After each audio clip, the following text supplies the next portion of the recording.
Well, thank you, Dennis, for that very kind introduction. And it's a great honor to be here to talk about global solutions. This is an interesting time in the world where a lot of measures, whether it's reduction of childhood death or the degree of democracy, a lot of them are actually going backwards a bit. And the world is realizing that we have very finite resources against all the different challenges we face. I'd say in a way it's a challenge to the idealism that we have, that we really can make the world better.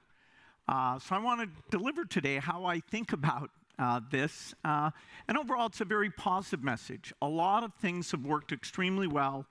Even as we have to prioritize, we can preserve those things and use the power of innovation to go further.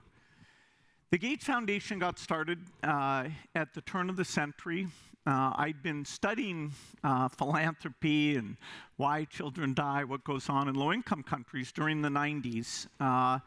And at that time, Melinda and I decided, we would go ahead and start putting the money into the foundation. And over time, 98% of the resources will go to that foundation we created. Of course, I'm very lucky to have the success of Microsoft and be in a position to be able to give back and to fund great scientists and great workers in the field who are out there doing amazing work.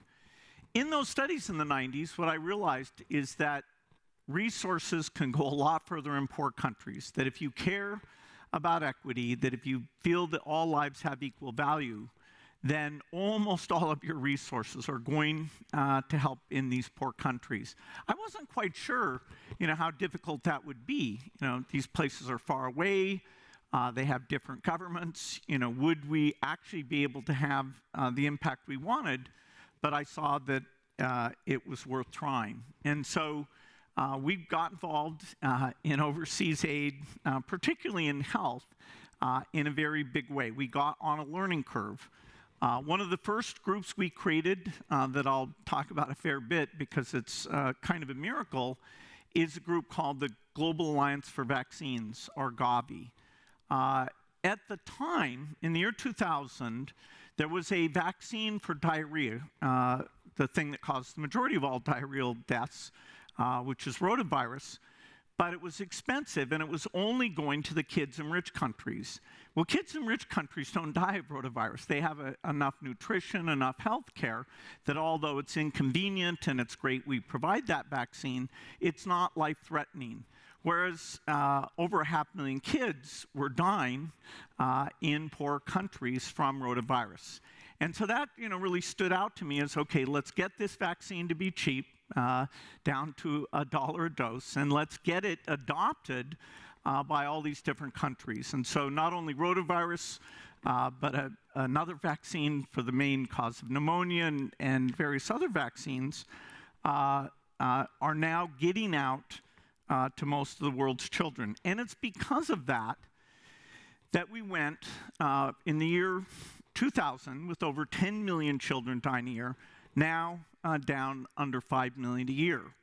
And so to me, that's this phenomenal statistic. And the report card of, is humanity driving equality? Are we making progress? I'd say, that kind of stands out at the top.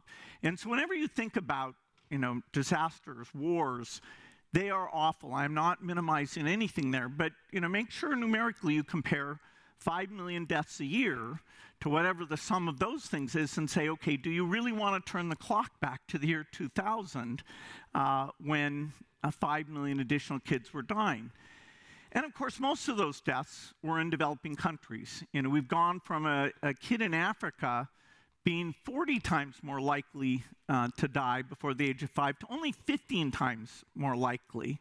And I'll explain, if we stay focused on these high-impact interventions, we can drop that down from 15 times more likely to 5 times more likely. So not quite, equality, but way, way better by millions and millions of lives than we've done before. This question of should rich countries help out poor countries, it's been around for a long time.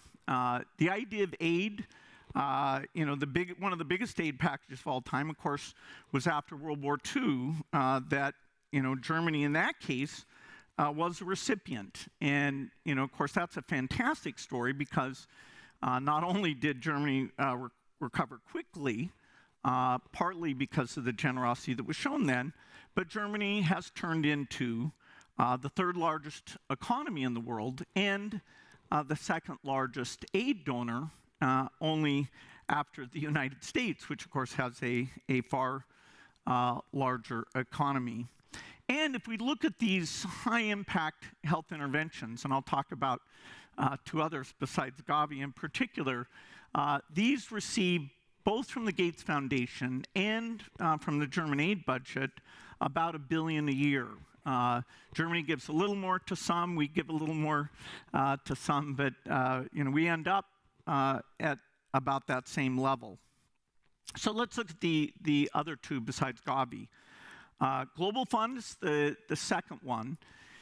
That organization was also created right around the turn of the century. And what it was in recognition of was that because malaria and TB weren't significant in rich countries, almost nothing was being done on those diseases.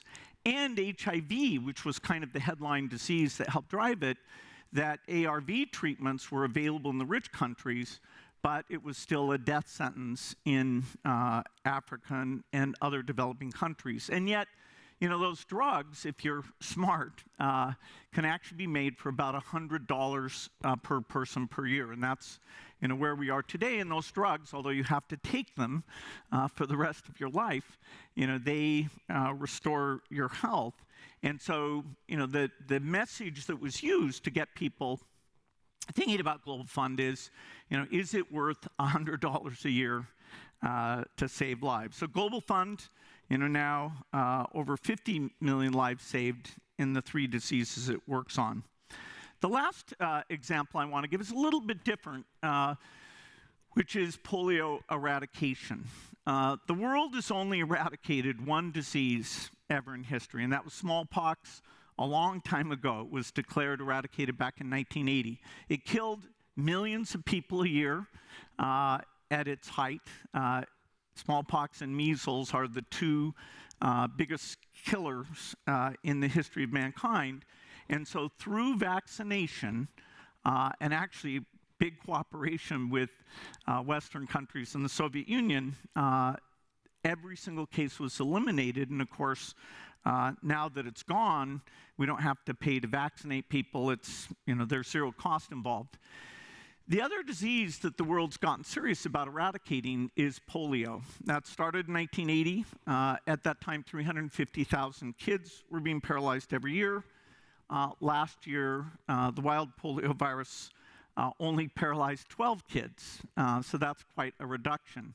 Sadly, if you stop funding these vaccination campaigns, that 12 can go back to 300,000. And so 0 is a very magic number. If you get it to 0, then you get to stop, declare victory. If you don't get it to 0, then you're spending a lot of money per case, hoping that you'll get there. The only 2 countries we've never gotten to 0 are Pakistan and Afghanistan, and so I spend a lot of time talking to the political and military leaders there about how we're going to double down in the next few years and get this done and make it the second disease ever. So development aid, has been pretty magical. Of course, if you look at development aid, some of it's more abstract. There's probably a factor of 20 difference between things like vaccination, which saves lives for $1,000 to $2,000 per life saved, and some of the other things in there. And if you ask people to evaluate it, they'd come up with different opinions about, which things are in that top category and which things are not. I don't think anybody would say that these health interventions were not in that very top category. The ideal that was developed in terms of rich countries being generous was developed in the 1980s before I was involved in this field at all, and that was that countries should give 0.7% of GDP. To be at the, sort of really great, generous level, you give it 0.7. Germany is currently giving at that level. Sweden and Norway give it above that level. And there's about 20 countries that achieve that level. That means, if you think of it, in terms of GDP, that means it'd be about 2% of your government budget. So 1 out of $50 going to help, and really help with human development. I mean, there's other benefits in terms of strategic connection, developing those economies, reducing migration. We use any reason we can to explain why this is a good thing. But the basic justification should be essentially a moral justification that letting that $5 million a year go back up, which it would, because if you stop buying these vaccines, those diseases will come back. Our goal, and even with flat funding, it's an achievable goal, is to drive that number down to 2.5 million. The reason we can do that with flat funding is that we've done great work in getting the cost of the vaccines to come down.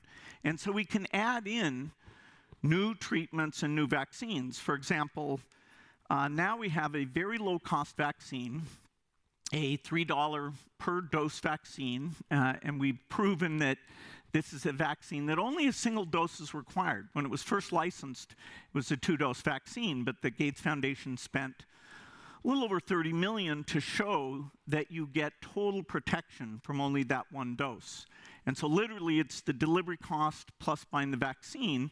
And of course, what that does, if you get it to young women, is it means they never get this virus, the human papillomavirus, which is the cause of cervical cancer that kills hundreds of thousands of women every year.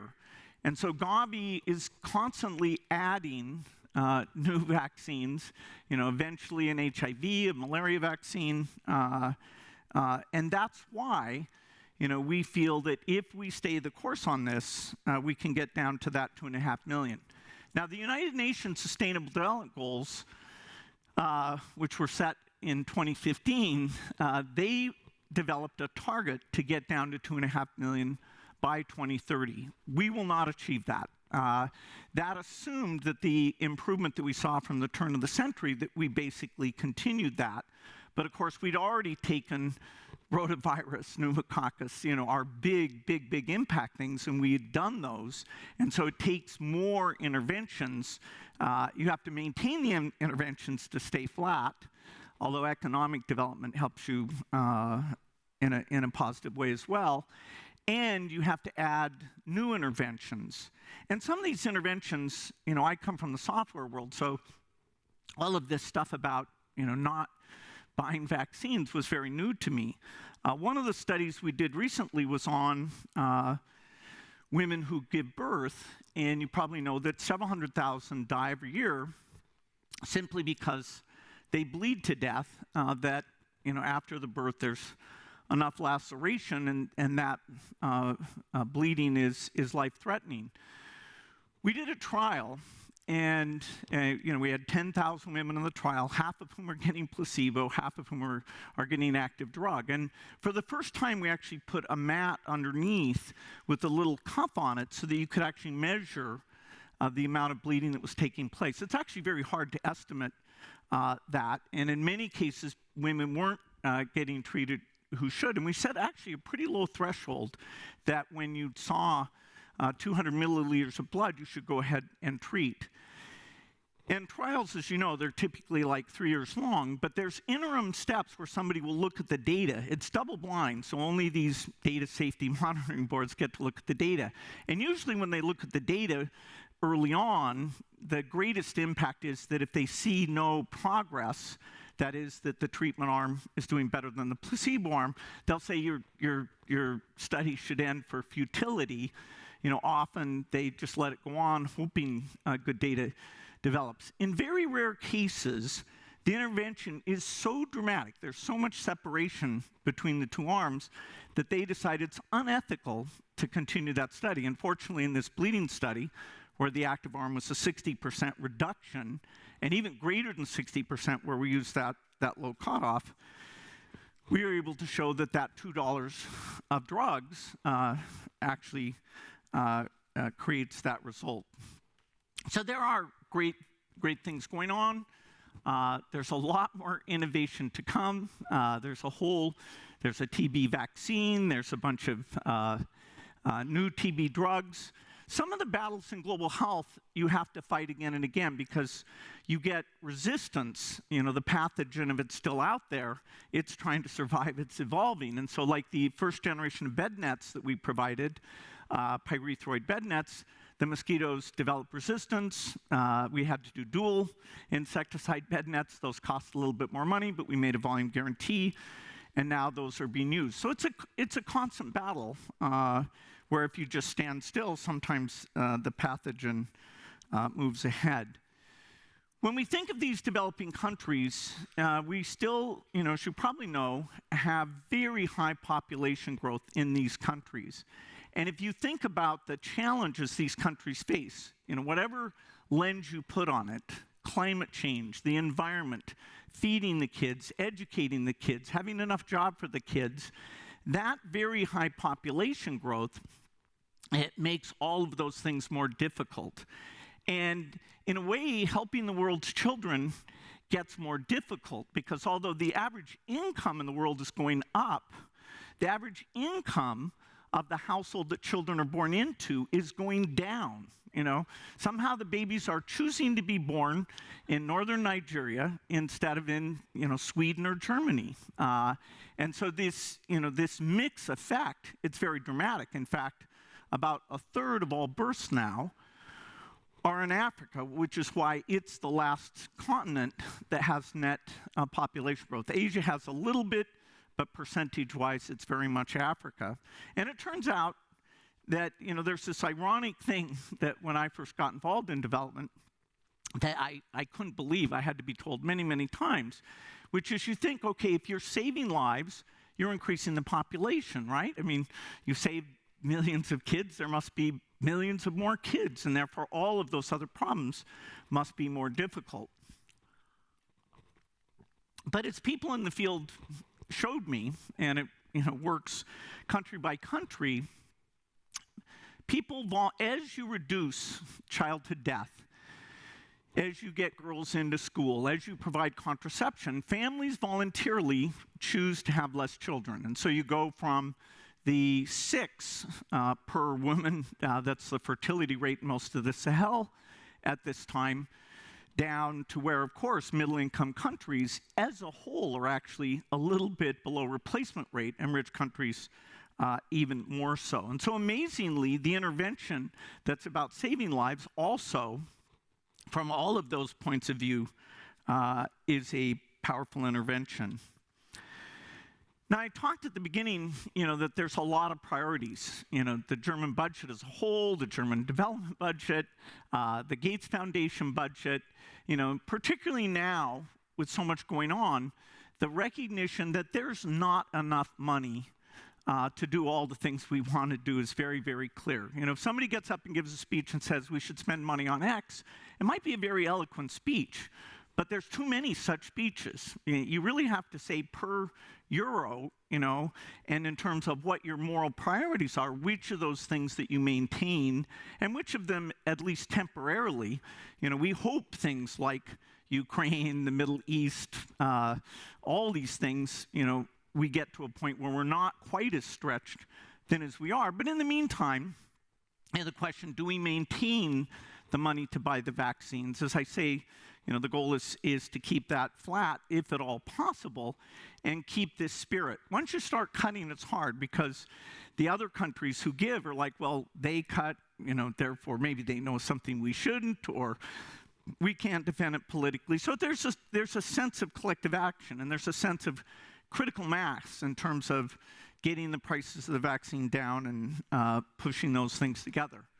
Now, these burdens of helping the world's poor shouldn't just be a governmental thing. I'm a big believer aid budgets should be more generous throughout the rich world, whether it's the U.S. or wherever. And voters should know that their aid is doing amazing stuff. They should be proud of the impacts. They shouldn't really just read about the least impactful thing that the aid budget. It's fine for them to read that. I mean, that's what, the process of prioritizing and making sure money is well spent is all about. But, the overall picture there is pretty profoundly moral, pretty profoundly incredible, which is why when I first embarked on saying, okay, all the money I have is going back, I didn't know would that have some, dramatic effect or not. And so, I'm very excited that not only have we made progress, but there's great progress to come. And that progress will be accelerated. The work in AI, the work of digitally connecting to citizens, the advances in biology and the understanding there. So there's great promise if we keep the faith helping out the poorest. Thank you.